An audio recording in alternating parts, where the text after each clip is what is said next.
Влизаме в детското онкохематологично отделение на Варненската болница Света Марина, където ни очаква доцент Валерия Калева. Тук още витае коледния дух. В детския кът се запознаваме с Илиян, Джансел и Айджан. Те така са вперили очи в компютрите, че сякаш друго няма значение. Какъв ще станеш сега, като пораснеш? Футболист ли? Полицай. Полицай? Защо искаш да си полицай? Защото да проверявам. Какво ще прави? Колите? Искам да стана лекарка. Защо? Лекарка. Защо искаш да станеш лекар? Може би като доцент Калева? Да, за да помогна на децата, на хората, които са болни. Тежко.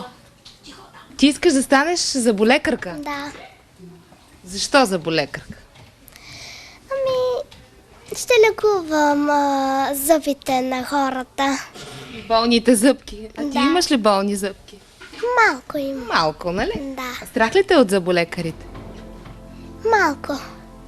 Зад мечтите, компютърните игри и забавния чат стои една болест за мнозина непозната. Наричат я таласемия. Това е наследствено заболяване, при което костният мозък не може да произвежда качествени червени кръвни телца. Протича с лека и тежка форма. Ще ви разкажем за тежката, по-известна като майор.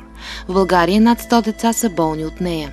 Всички деца си знаят диагнозата, ние смятаме, нали, че това е правилно, защото да знаем, нали, какво ни предстои, с какво се борим, срещу какво се борим и с кого, нали така. Така че това е едно дете, което е с изключително силна воля за победа и победихме, нали така? Така. Тежката форма на таласемия не се лекува, терапията е само поддържаща. За да живее всеки пациент, трябва веднъж или повече пъти месечно да си прелива кръв. С честото кръвопреливане обаче идват и усложненията за болните. Натрупва се свръхжелязо в организма, което чрез допълнителни лекарства трябва да бъде излечено. Точно по този начин години наред живеят две деца и техните родители. Валентина Кръстева ражда Соня през 2000-та година. Когато детето навършва 2 месеца, здравословното му състояние се влошава. Кръвната картина показва таласемия. След 6 години ходене по мъките, през 2006 на Соня са трансплантирани стволови клетки, но тя е сред 30% щастливци, при които модерното лечение дава резултат. Днес Соня е на 10 години и вече не се нуждае от допълнителна кръв, но 9-годишната Айджан няма този шанс, поне за сега. Всеки месец стрес, как ще бъде, как ще дано да не падне много. Това хемоглобин. Да, хемоглобина имам предвид. Пътуване, зима, лято, Вие сте от Омуртаг. Омуртаг, идвате тук. Да. В България клинична пътека за това заболяване има, но тя позволява на всеки пациент кръвопреливане само веднъж месечно. А има пациенти, които имат нужда, примерно, да бъдат хоспитализирани повече от един път в месец. Какво правят тогава? Плащат си? Не си плащат тогава, тъй като децата винаги, пациентите по принцип винаги имат усложнения, дори и минимални от това заболяване. Нашата диагноза всъщност е диагнозата на усложнението. Така че ние по този начин не злоупотребяваме с диагнозата на пациента, но по-добре беше, нали, наистина да се напише диагнозата, основната таласемия, майор, а не примерно да пишем, че детето си влиза заради ендокринни проблеми, заради изоставане в ръста.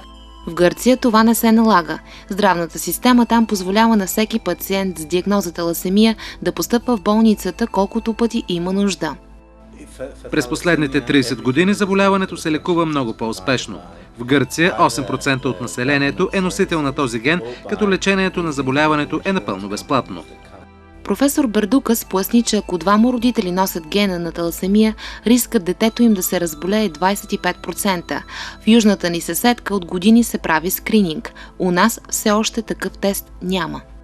В Гърция, освен това, вече се правят и тестове на бременните жени, които още в началото на бременността могат да установят дали са носители на гена на таласемията. Трябва да ви кажа, че смъртността в Гърция е намаляла от 6 на 1000 до 3,5 на 1000 болни, а средната продължителност на живота на заболелите от тази болест е 60 години. Това скринингово изследване няма го още, но ние сме в процес на неговото стартиране и на неговото установяване. Защото сме убедени в ефективността на това скринингово изследване. Аз ще ви кажа, че в Кипър през последните 3 години имат 3 деца родени само с таласемия майор. Докато в България нашите деца се раждат повече от 5, около 5-6 деца на година се раждат с тежката форма на заболяване. 70% от болните от таласемия се нуждаят от кръвопреливане всеки месец. Нека ви припомним, че в България цяла година се правят кампании за доброволно кръводаряване, а кръвта се не стига.